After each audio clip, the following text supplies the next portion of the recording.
Well, first of all, let me thank the organizers for the wonderful work and for your most kind and generous invitation. Second thing is that after Toyn spoiled us yesterday with no slides at all, today I'm going to make up for this and have a lot of slides. So I'm really sorry, but I'm one of these people who have the scripts of their mind on the PowerPoint, so in a way it's going to be a lot of input material, and I apologize for that. But I'll be happy, of course, to come back to anything that I'll go through too quickly in the discussion. The idea of what I'm going to present today has actually started to emerge in 2010 after I've been conducting more or less different, especially institutional ethnographies for about a decade. In 2010, I was asked by John Richardson to edit a special issue of Critical Discourse Studies about ethnography and CDA. And at that point, I, in a way, started thinking about some sort of a general approach or general tendency which allows for linking ethnography and critical discourse analysis. And some of my thoughts is what I would like to present to you today. I have to say from the start, though, that I will be presenting something which, of course, will be simplifying and generalizing quite a lot, because I'll be talking about quite a few complex issues and complex concepts. So I'm really sorry if at some points I would simply have to be too brief or too general. So what I would like to do this morning is, first of all, talk about the, in a way, potential of integrating CDA or CDS and ethnography, and especially from the point of view of what happened within, so to speak, the two areas. They're not separate two areas, but let's consider them as such in recent years. Secondly, I would like to propose a certain approach to combining CDA or CDS and ethnography, a discourse ethnographic approach. And there, I think, especially, we need to focus on three areas or three issues, so rethinking context, rethinking practice, and rethinking the research process as such. And then, time permitting, I would like to show some examples of the work which I've been doing in the supranational institutions, and especially perhaps to be able to show how some of the elements of what I'm proposing can work in practice, and especially willing to show some of those aspects of analysis which I think usually we are, to a large extent, especially as critical discourse analysts, somehow missing out on. So this is my idea. So about integrating CDA and CDS and ethnography. So let me now start with, in a way, parallel developments and what, in a way, has changed on both sides of the spectrum, which I think allows combining CDA and CDS and ethnography. Of course, on the CDA part, we know that all very well.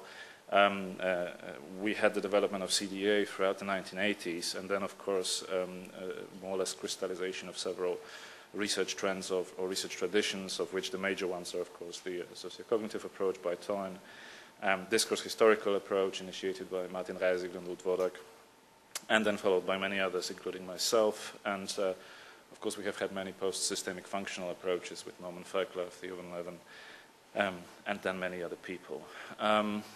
The idea which I think is worth mentioning here is that many of our analyses were, to a large extent, or for a very long time, mainly associated with, so to speak, displaced text analysis or lexicogrammatical analysis, as it is called in the post-SFL tradition,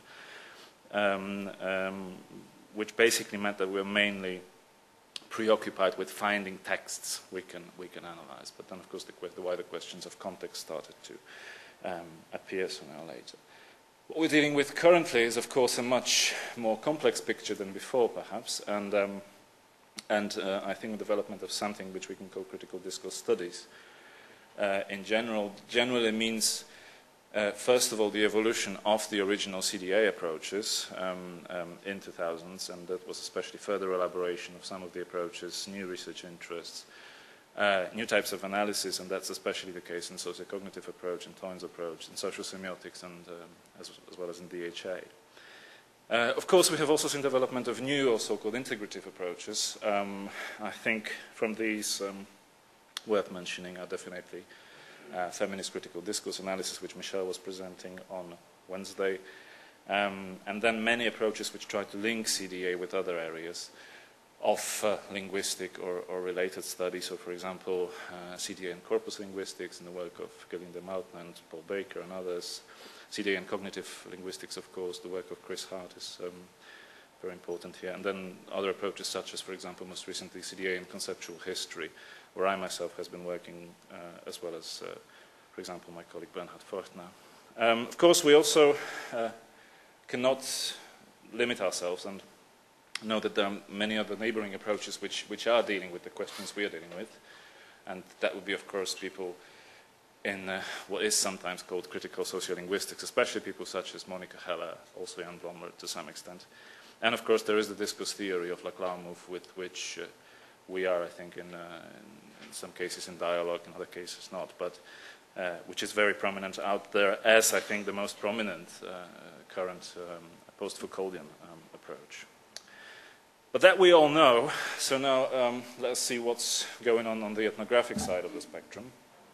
Of course, the classic ethnography, as we know it from encyclopedic definitions, was some sort of an attempt to explore distant cultures and societies. That is, of course, Malinowski and the work of early anthropology. In that approach, of course, the question was always what we do about whom we approach or the group that we're researching. And there, of course, them were always treated as to large extent isolated and a rather closed and homogeneous group, which is very important. That we were always trying somehow to, or ethnography in classical anthropological terms, was always trying to, in a way, see the groups it observes as rather homogeneous constructs. The problem, of course, in ethnography for a very long time was a very limited incorporation of wider sociopolitical context, and that is, of course, what we have been doing in CDA and CDS. So, in a way, the question of only focusing on the here and now of observation, of some sort of a micro-interactive level, if you will, rather than wider questions of society. As far as techniques, of course, that was the primacy of participant observation and supporting techniques, and, of course, as far as disciplinary location, that was mainly practiced within anthropology and related fields. Well, many things have changed in how ethnography is defined these days and how it can be approached. Of course, today it is widely incorporated across the social sciences. It does not belong to anthropology anymore, by no means. An important thing is, of course, that it broadened its techniques and methods and in a way resigned from this ever-returning claim of full participant, full immersion of full participant observation, and started also to using some sort of semi-techniques which also help observe different practices in a different way. Second important issue is, of course, a significant extension of context. So this is something which was missing in ethnography for a very long time. And I think what Michael Agar says in his very famous book, Professional Stranger, which I'm still deeply in love with, actually, he says, now ethnography considers the political and personal circumstances of the research, views the local group as a diverse crowd in a world of blurred edges, and foregrounds how larger historical currents fill the study with life. Today also, ethnography becomes much more a description of a certain research perspective. So in a way, it departs from just being a certain method or technique, if you will. And to quote what I've written with Florian Oberhuber, it ceased to be associated with its objects of study, so who or what is studied, and has become a designate of a certain research perspective, thus related to certain how. And I think that relates also to what Brewer calls reflexive ethnography. It's a certain style of research that is distinguished by its objectives, which are to understand the social meanings and activities of people in a given field or setting. Of course, another thing also in ethnography is a significant change in focus. So, in a way, resigning from looking at some sort of fixed patterns, which one was always looking for, some sort of commonalities of practice. And again, to quote Hager, one no longer reports fixed traditions, one deals with ongoing processes of change. One no longer limits the research to meanings and context, one includes the power that holds those meanings and contexts in place. Groups no longer have clear edges, and people present multiple and often conflicting identities, some of them rooted outside the community. So this is something which, I think in other contexts by Thomas is also being called critical ethnography. So in a way, heterogeneity, the issue of identity, and other issues which I think were also already incorporated across the social sciences become important. What remains in a way unresolved, or what are still the pressing or remaining challenges, are the three issues which I would like to elaborate upon today a little bit, and that is the issue of context, the issue of practice, and the issue of research process. And I mean, they are challenges because to some extent there is still quite significant difference in how those issues are approached, both within CDA or CDS and ethnography. So on the one hand, of course, we have context, which I think, despite several attempts, including by Toine van Dijk, to focus on a more agentic level, still remains quite inanimate, I would say, in critical discourse studies. And it is, in most cases, understood as a setting, so as a physical locus of production or reception of texts and meanings. And there is still rather, it's not no, but there's very little emphasis on individual and collective agency into the subjectivity. Of course, on the other hand, in ethnography, the context is too non-textual and too non-discursive. In a way, it's too focused on practice, on doing things, on interacting rather than on the textual or discursive displays or elements of practice. Then, going to the second notion, of course, practice is, I would say, too generalized in critical discourse studies. Of course, since we are looking for, depending on, of course, what definition of discourse we would take on, since we are mainly looking for discourses as certain commonalities, recurrent patterns of perspectives on different issues, then, of course, our drive is always to generalize practices as belonging to those patterns, as belonging to wider currents. That is what I think makes it a bit problematic, because we depart from the meta level of practice very easily and rather move to the macro level quite eagerly. On the other hand, this goes in the other direction, ethnography, where practice is actually too localized and too individualized. It is too much rooted in the here and now very often. And this is where I think I think polarization, if you will, actually appears. And the final thing is, of course, the research process. Research process in discourse analytic attempts, as I think earlier in text linguistic attempts, is still too much focused on the textual and the discursive level solely. And then, on the other hand, the research process is centered on observation and immersion in ethnographic research. So let's see what we can do about it and what we can propose. So I would like to propose an approach. This is by no means a fixed proposal, or I'm not changing the world, I know that. But some sort of an integrative approach at the intersection of CDA, CDS, and ethnography, which draws inspirations from many different areas which are actually dealing with ethnographic or discourse or linguistic ethnographic research, and both within, I think, linguistics and what evolves out of linguistics, and of course also in the wider social sciences. The main inspiration is, of course, the discourse historical approach, which in this particular context of merging ethnography and CDA, I think has a few very peculiar aspects or elements which I think become very relevant. First of all, is, of course, there's a problem orientation. Second issue is the multi-level definition of context. I'm going to speak about context in a second, so I'll explicate that. Then the issue of recontextualization into discursivity, so in a way the spread of discourses and how discourses in a way are interlinked, and how that actually happens across spatio-temporal scales, so synchronic and diachronic production of texts and discourses, and then of course multiple spaces or fields depending how we define them, and genres, so in a way diffusion of discourses across time and space, and across of course also the social variables. Other approaches, which unfortunately are quite numerous and I'm unable to discuss them in detail, but I think they're quite able to defend themselves, are such. Within sociolinguistics and discourse analysis, I think definitely very prominent, very influential work is that of Monica Heller and her critical sociolinguistics. So her approach to seeing how localized practices actually display a lot of displaced power, so to speak, or wider issues of power. Monica Heller conducts especially ethnographies of educational settings. And this is a very excellent work. Second issue is, of course, the work of later on Skolon and his wife Susie Wong Skolon, the so-called nexus analysis, and especially the issue which they call trajectories of practice, so how practices in a way return to different contexts and how they then intersect with other practices, forming different kinds of nexus or nexi of practice.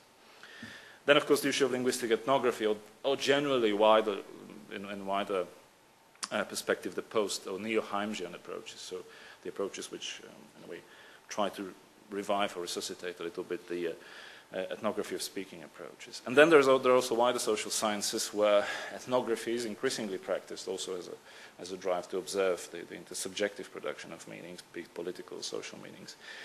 And especially such approaches as political ethnography, Jan Kubik and Dvorajanov are very prominent representatives of this. There is anthropology of organizations, which mainly looks at either local organizations or the actual process of policy making from ethnographic perspective. Susan Wright is a very prominent representative here. And also an approach which I've been also using for quite a while, that is the anthropology of supranational institutions by such people as inter alia Marc Abeles or Irène Bellier. I'm sorry I'm not able to discuss those approaches in detail, but let's see maybe how they work. So about those three areas or the three dimensions which I think are worth rethinking or worth maybe looking at again, rethinking context, rethinking practice, and rethinking the research process.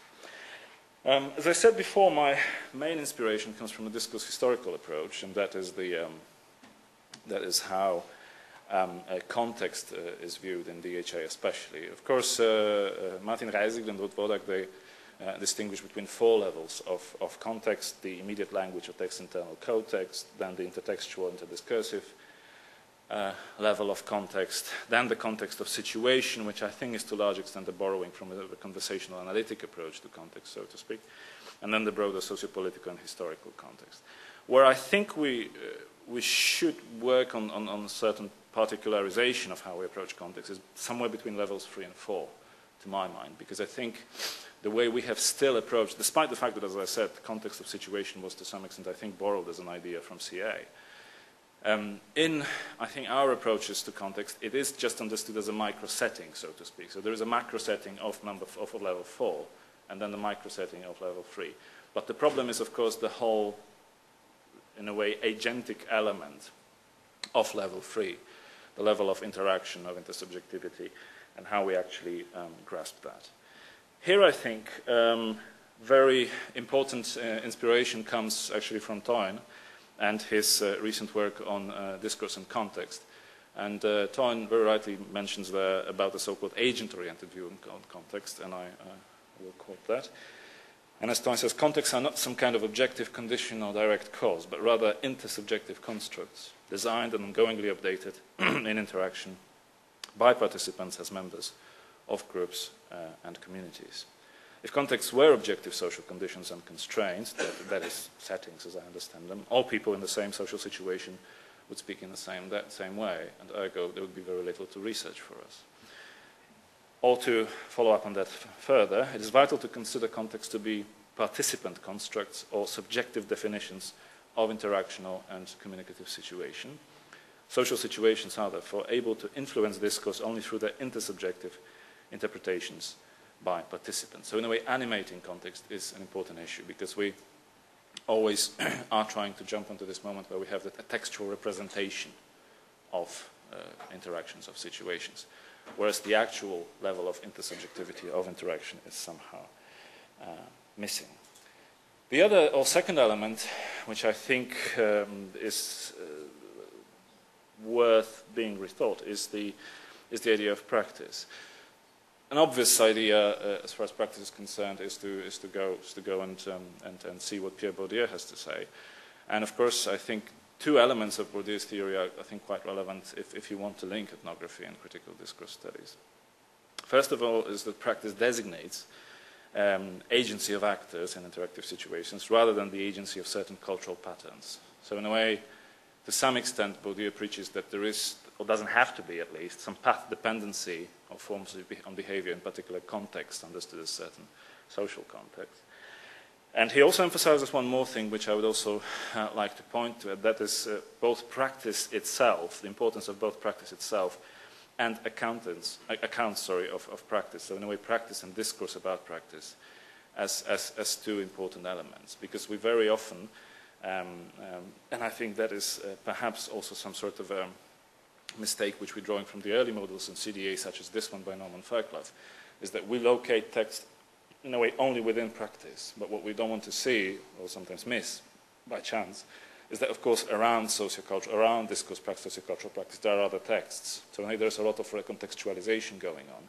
And what we have to focus upon is, in as much the practice we are observing actually includes elements of other earlier synchronic, diachronic practices. And that is, I think, something where we are missing out. So what we need to focus when we're looking on practice is the issue of recontextualization. And that is, of course, the issue which has been one of the, I would say uneasy, but still prevalent concepts in CDS, and the issue which comes actually from Basil Bernstein's later studies on pedagogic discourse, and the idea which, of course, corresponds to a large extent to the concept of entextualization in linguistic anthropology.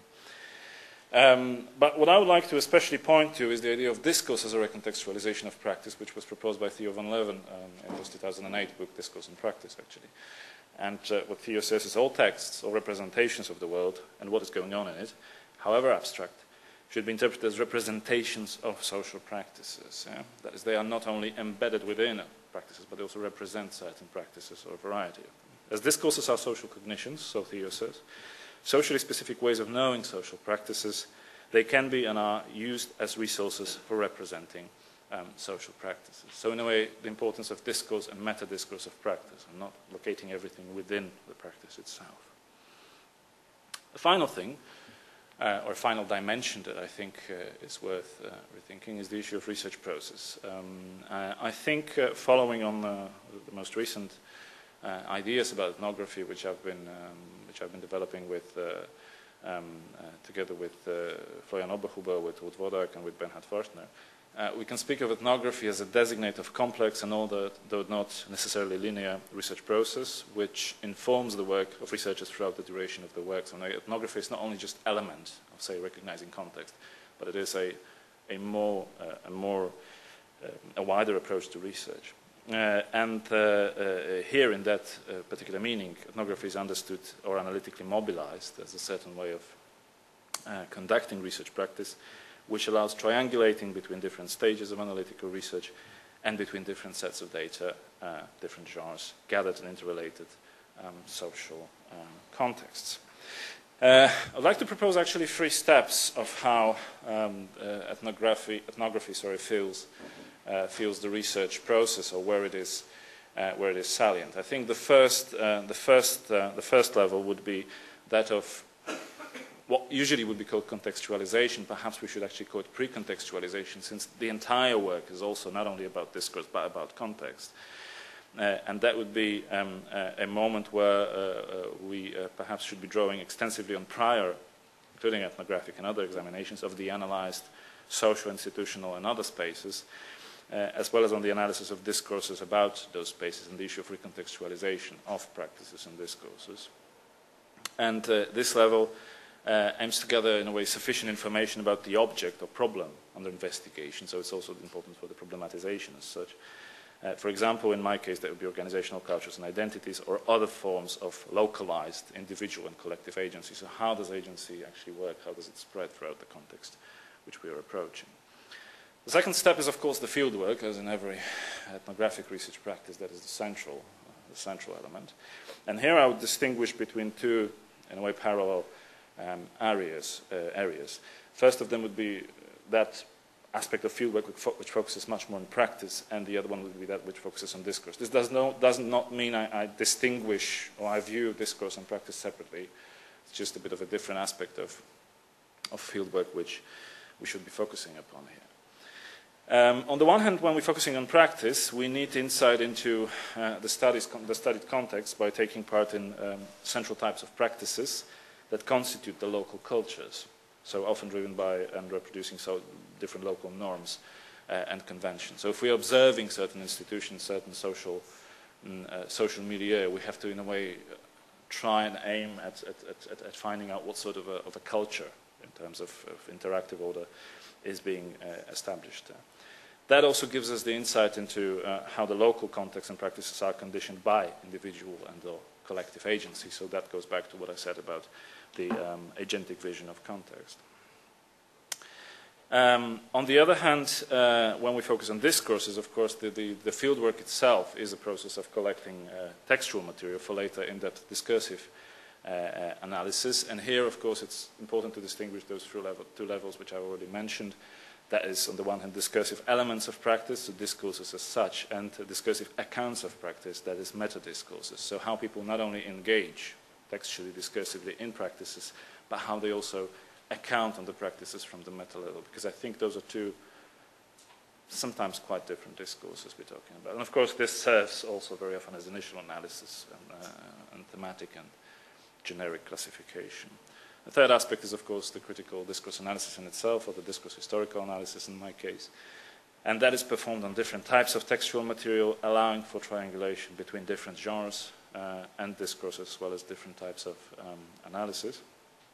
And, of course, here, in a way, we have this back and forth movement, which the EHA very much favors.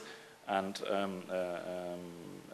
at this stage, fieldwork results, so from the earlier stage of analysis, so to speak, inform the CDA-DHA process and provide the material with indispensable micro, meso, and macro level contextualization. Meso level is, I think, something which is very central here. Okay. So, having promised a lot, I won't show, I think, well how it works, but hopefully at least to some extent. And I would like to present today some sort of an application of this approach. As mentioned, I don't claim this to be any homogeneous or well-ordered approach.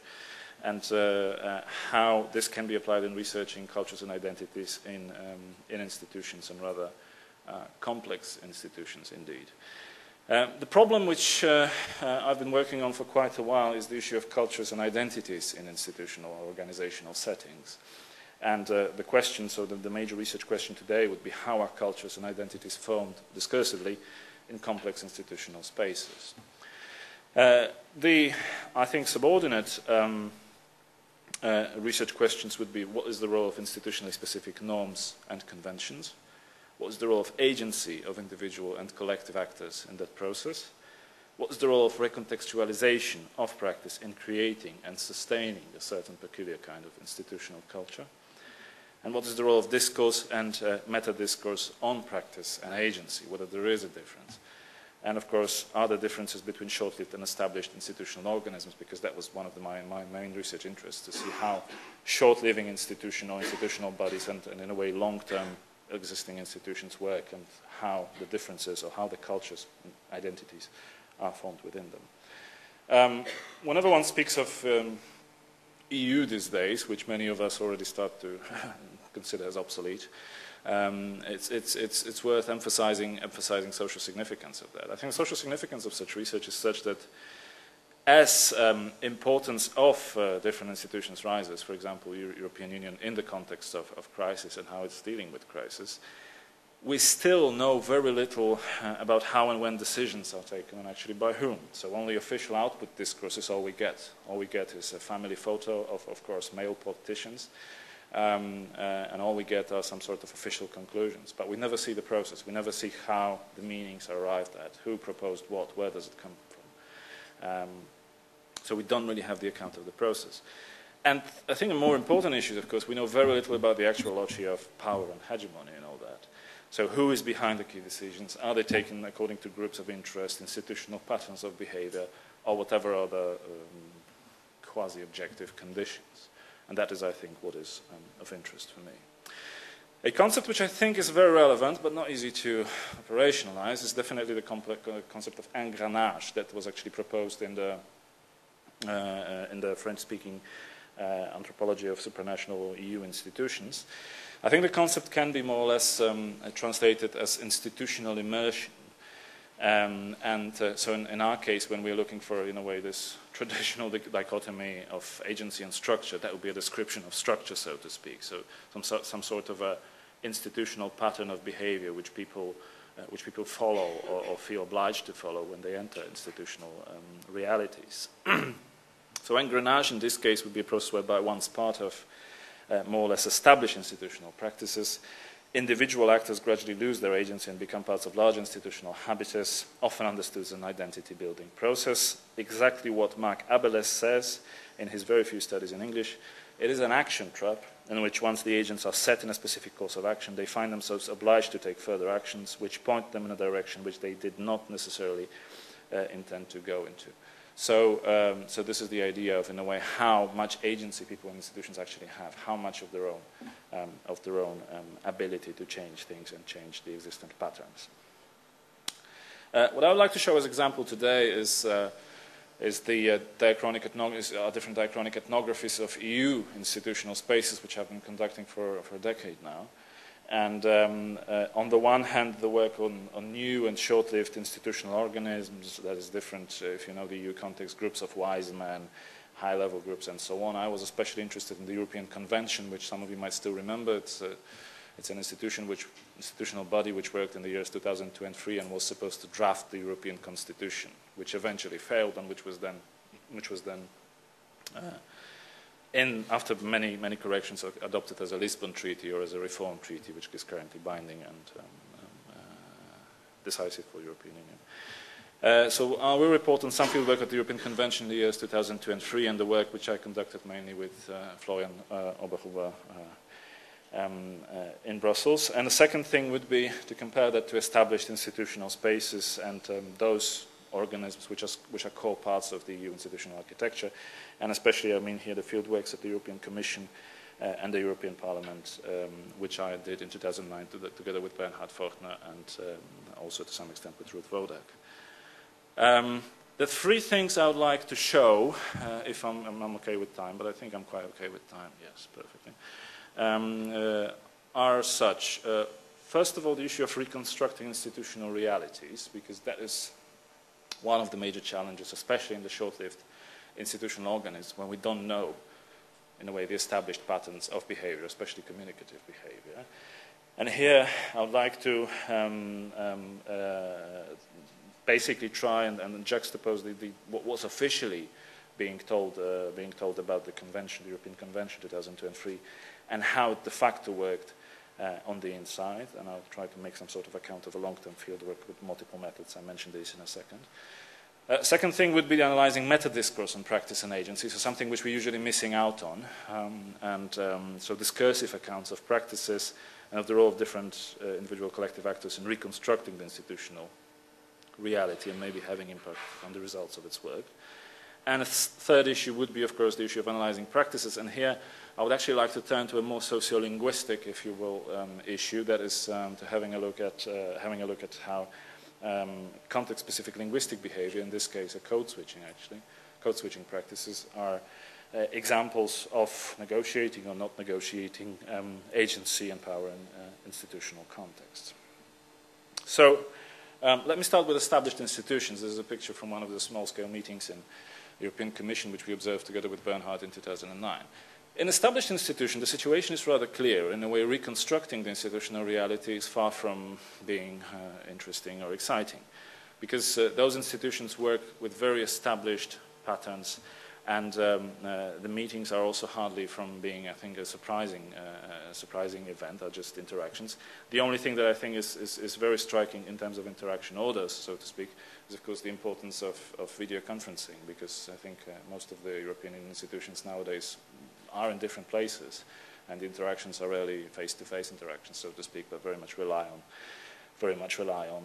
on technology. Yet the central issue, in a way, so in reconstructing institutional reality is not that very much challenging, because we know from the start who is who and how communication runs, even if it is a complex system, because it is a complex system. We know more or less where power and money are, so to speak. Yeah? So how that reality would be constructed and how things will be happening there. But there is a challenge if we're looking at short-lived institutions, because in the case of European Convention, which I observed in the years 2002 and 2003, The problem was that all we knew is that this will be a fantastically transparent institution which will show us that the EU actually cares for its citizens. And all we knew is that so many representatives from different, in a way, political, institutional stakeholders will be involved. That would be the greatest institutional experiment ever. And all we knew actually when entering this was that there will be people from, say, Commission, Parliament, Council of the European Union, national parliaments and governments. So in a way we knew how this particular nexus of practice, speaking in Collins terms, what it would be consisting of, but we wouldn't know how it would actually work, especially in communicative terms. So what we did, of course, is we approached that institutional organisms at different stages of its work. This is the timeline of its development, just to have a look at whether, in a way, the situations we observe are changing, whether they are dynamic, and whether that change is somehow significant for the development of certain patterns of power and control. We used quite a few techniques, actually, to try to reconstruct that institutional reality. I think this is more or less a full account of what we did. So we moved from interviews, and the interviews actually had two parts, which I think I'm going to use today.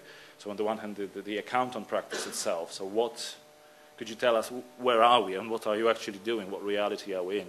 And also, of course, the accounts, those ideational accounts, which people would very eagerly say, yeah, that Europe has to be united, Europe has to be this and that. Then, of course, observations, which we had to, in a way, vary depending on the plenary, where we were non-participants, and in the working groups, where we were participants, actually. Then videotapes, published documents, speeches, legal text, mass media coverage, and also many secondary sources. So in a way, all that, putting that puzzle together, helped us to decipher and deconstruct the context itself. What we have ended up with is more or less a graph like that, which anyway, again, is not very easy. But what it shows is actually one peculiar thing. That despite this whole official discourse and despite this official attempts at making it a very transparent and open organization, this could not be known or was not known to the public. And the central element of this being that somewhere between the Secretariat and the Presidium, there was in a way the locus of power through which all the documents have to go. So in a way, this institution, which was supposed to be open, to care for all voices, including citizens' voices, was still very much controlling and was still very much centralized, so to speak, despite having many elements and many subcontexts and many genres which were being in use. Which was, of course, very disappointing for us because, as said, we were approaching this as this mega-democratic institutional experiment, whereas and when we thought, okay, there will be interest in power groups, but this would not become as clear. But the ethnography has actually helped us to see that actually there is a strong locus of power, which there was basically 3 people of Presidium and 1 secretary to the Presidium. Actually, a British guy called John Kerr, who was already a very skillful negotiator when Britain was negotiating Maastricht Treaty. And it turned out those 4 people actually held all the power over a 200-member institution. Other issues which we observed was also how the communication in interactive terms actually worked. And what we observed was a very peculiar thing and very unusual actually for the EU, for any EU settings. As you know, perhaps from many pictures, especially those pictures where Nicolas Sarkozy was walking around the room and patting everybody on the backs and whatnot, is that usually in EU settings and meetings, people sit in national delegations. Whereas what happened in the convention was that this was dissolved, so that again the Presidium could in a way put through their voice and their ideas quite easily. So people were actually seated in alphabetical order. That alphabetical order was then interpreted in very different ways, but of course that meant basically dissolution of national standpoints, because it meant they could not communicate between each other in the room whilst things were being put through. And of course national interest was still overriding interest, but they could not be negotiated on the spot. So unless they were prepared, yet they couldn't very often be prepared because they didn't know what documents will the Presidium, as I showed before, eventually accept. The problem was that in a way decision-making was in a way very much tightly and strictly controlled. So in a way what it helped us with is to show that the communicative reality was very much, I wouldn't say it was conventionalized, but it was very tightly controlled, so to speak, despite the official discourse being about this, being an attempt to make European Union more and more transparent. What about meta discourse and practice and agency? I'll return to this graph, apologies for that, because what I want to show is that also we had this, in a way, top-down control in that particular institution, but what we also had was the issue of inequality between different components, which were supposedly or allegedly there to be on equal par and to discuss things and have equal input on the conventions works. What happened, however, is, and that what we got from the interviews, was that people assessed that practice, their account on practice and what they could do in that practice. They were very significantly different, and of course, and they were very strongly polarized between very positive assessment on the one hand, especially actually by the people who were already physically very well accustomed to working in the EU. That would be, of course, the European parliamentarians, for example. And on the other hand, there was a very negative assessment by people who were coming from national parliaments, who didn't have any infrastructure in Brussels, who were basically just flying in, going into the plenary and going back. So basically they couldn't have an office, they couldn't have a possibility to speak with each other, also because the plenary looked as I showed you. And those were the big differences. But how they account on practice is my interest here. And that would be one of the negative assessments by actually a British member of the convention and a representative of the House of Commons in the convention. What he says is, I hope that at least to start with it, the convention would deal with ideas and would be free thinking. It would be creative, but instead it has degenerated rather quickly into a process of institutional bargaining. And I noticed that each of the existing institutions and vested interests are each bidding for more influence. And a good example of that is the Commission's paper today, which is clearly arguing for more power for the Commission, simply. As simple as that. And the European Parliament also defends its interests. The only group that doesn't do that very well is the national parliamentarians, because we are very varied. We don't know each other. We come from many different countries. We are not an institution, so we are in danger of losing out. I think the ICTIC account already is very important, because you can see that his identification comes very late, actually. He tries to present this account on practice in a very objective way. But it's only at the very end that he speaks about us. Yeah? We are, as a group. He still wants to see it as a group, but says that we are very heterogeneous just because, in a way, we are not institutionalized. We are not provided with institutional support here in Brussels. Here is another example, actually, from a Polish member of the convention, who, however, as you can see, tries to describe practice in a very objective way without even referring it to, in a way, his placement in the process. He doesn't do any us and them. He doesn't position himself, so to speak. So at the beginning, there was clarity as to working through working groups. Only under certain pressure of the delegates did the Presidium accept to install the working groups. Luckily, I would say, because problems and reform changes were clearly described into more detailed fields. And today, the reports and conclusions from the working groups allow, well, finding the scope of the future treaty. By the way, what he does, he does not even place himself within any of what CA would call participation frameworks. So he doesn't even see us and them in the whole process. There's no identification with any of the groups. And again, he, I think, identifies quite clearly the fact that there is pressure, that there was power, and that the, in a way, Presidium always had to be pushed to put through anything positive. But on the other hand, there were, of course, the European parliamentarians, which were very happy because they only had to take a lift and go from their office to the plenary, and they were anyway very savvy in the say institutional, both physical and in a way more abstract institutional reality. And here is what two of them say. One British MEP says, "I expected what we've got. I think we've been able to analyze the problems of the existing system a lot more thoroughly than I had expected, so that's good." The important thing is that we here describes the entire convention. So in a way, he kind of does not have to negotiate the role of his group within the whole process. He does not do it. He describes the convention as a certain entirety. And here, another person, Belgian MP, says it was a positive experience, not only for me personally, but I think it was an effort of people coming from different backgrounds, national parliaments, members of government, commission, parliament, civil society and social partners, really trying to invest to build something in common. That was amazing. It was not there from the start, and it was built on during the process, and that proves for me that the process is a really, really good idea to try to build on common approaches. As I was trying to show you before in the account of the reality, that was not a reality of building common approaches. That was rather a set agenda which was only supposed to be sold to the members of the convention. The final element I would like to focus is the issue of analyzing practice. Of course, here we can deal with different discursive or linguistic aspects of practice. What I would like to focus today is something which we observed and found very peculiar together with Bernhard in our work on the European Commission, so the established institutional organisms and the Parliament in 2009. And here what we found is a very varied types of rather subtle attempts to negotiate agency. And we especially were interested in the issue of code switching, so how people use languages and how multilingual settings in a way allow different kinds of resources for negotiating their agency.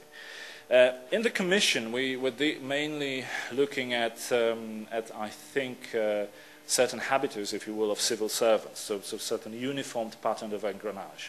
There was no selection of different patterns of adjustment, and therefore people always more or less went the same path, and the path was basically called following the boss, so following whoever was up in the hierarchy, and I've shown you the hierarchy, which was very clear. So in a way, they did orient to the hierarchies very clearly, including in their linguistic behavior in meetings, just more snippets in a second. On the other hand, the European Parliament, of course, which is a different type of institution, which includes national representatives of different countries, had people that had a different approach. They had different, in a way, shoes to jump into, and therefore they were using different resources to show their agency, either as a political representative or a skillful arguer or whatever else. So in a way, they were using multiple patterns of engrenage. One of the examples of where people in the Commission were actually following the path, it's a very full path dependency, if you will, was in one of the meetings which we observed at the Commission, where people were actually following the boss. This is actually the lady here in the beautiful pink something, and what they were doing was basically always very faithfully following the pattern or code switch that she introduced. She was German herself, speaking very skillful English and French and several other languages. And of course, as soon as she introduced certain language, so switched to a certain language, they always followed until she would not change. So that was very faithful. Where she does it, she's the F1, the boss. So what she does is she, of course, speaks in English, blah, blah, blah, blah. We have exhausted this point, and then she moves to French. Alors, the mot for the welcome pack, of course, votre mail. And then the interaction starts very rapidly by all participants in French, which follow her until, I think, a few pages down the line, speaking of transcript, she would not change back. So we can see that all other participants very quickly adjust to the code. So in a way, they follow the path of behavior which follows the hierarchy. It's a different thing, of course, in the European Parliament setting, where we have, of course, elected members, people who want to show themselves as representatives of not only different countries or nationalities, but also different political parties and so on. So there are many cross-secting or intersecting identities. And here we have an exchange which actually happened in a rather quiet meeting of a committee on petitions. A person who is sitting here, this guy, is a Spanish guy, actually, who engaged in an argument, eventually engages in an argument with a British member about some sort of a proposal which was rejected, and apparently that was done in a very unpleasant way, and you can see in a way how the behavior happens. So in earlier exchanges, what our Spanish friend does, he first of all shows himself as a very skillful international politician. And that also is emphasized by his linguistic repertoire. When he refers to the president, who's actually speaking in Polish, by the way, he, of course, does it in English, as you can see in about line 2 and 3. Well, kind president I am, I do agree with Mrs. Harkin, and so on and so forth. But then suddenly he reminds himself, oh, hello, I'm a Spanish representative here. So, of course, he then does the paso al castellano, and then, of course, follows throughout the rest in Spanish for several minutes. So this was in a way a self-performing element. But what happens later in the exchange is that when his opponents or somebody with him who was arguing throughout the meeting speaks, and he does that in English, he suddenly stops using his Castilian language, of course, as a self-presentation modus, and chooses English very easily as an attempt to, in a way, be more skillful or more efficient in the argument. And here, of course, already when the Englishman speaks, he starts shouting point of order, point of order, point of order, and then he says, I'm sorry, but I would request Mr. Atkins apologizes to the Secretariat, and so on and so forth, and he chooses English very deliberately as the language of the argument. So in a way, he chooses different linguistic resources depending on which particular hat he is at the moment wearing. Very short conclusions, just 2 slides, apologies. I think what it might have shown, or I hope it has shown, is that combining ethnography and CDA is a certain necessity in such complex social contexts as institutions, organizations, and so on. Because the problems there are such that de facto loci of interest and power are very, very difficult to identify. Second issue is, of course, that individual and collective agency is often blurred and constrained through different conventions and procedures. And thirdly, of course, that patterns of communication, which are in a way what we are looking for also as discourse analysts, because those are the loci of discourse eventually, they are also instrumentalized and very often unclear. The necessity of combining ethnography and CDA, I think they rise nowadays in many contexts where socially and publicly salient discourses are produced. And I think this is not a new claim. I think this is a claim Toyn actually Van Dijk made about 30 years ago, speaking about sites of production, sites of reception of discourse, not only discourse, but what happens in a whole communicative setup. And I think such institutions which should be of interest to us are also, for example, media institutions. So not only media output, what media produce, but how they produce and why they produce it. So I think newsroom ethnography is something which John did also with Leon Barco a while ago. It would be a good idea. Educational context, something which Monica Heller does, but also, for example, public bodies and many other institutions and organizations which are decisive. What I think combining ethnography and CDA or CDS helps in is, first of all, rethinking our approach to context as complex, multifaceted and multi-layered construct, and that is both in terms of its physical setting and intersubjective construction of context. Second issue is, of course, rethinking our approach to practice as based on ongoing negotiation of agency, as I've shown you, for example, in the EU snippets. Yeah? So how people negotiate vis-a-vis habitus or vis-a-vis structure, or whether they do this path-dependent engrenage. And I think an importance here is also, as far as practice, is the synchronic, diachronic, as well as local and global recontextualization of discourses and practices. Thirdly, of course, rethinking our approach to research process as not really linear, as not only jumping and rushing into where texts can be found and where they can be analyzed and how, but actually a multi-level process encompassing different kinds of analysis. And I think a general issue, which I think is worth rethinking, but maybe I'm just opening something up, is re-emphasizing the meso-level. I think we have forgotten about it. We have always been quite preoccupied with what I called micro-macro mediation. But what about the meso-level? Because I think this is where we should be much more focused upon. Those are the 2 things, and I thank you at this point very much.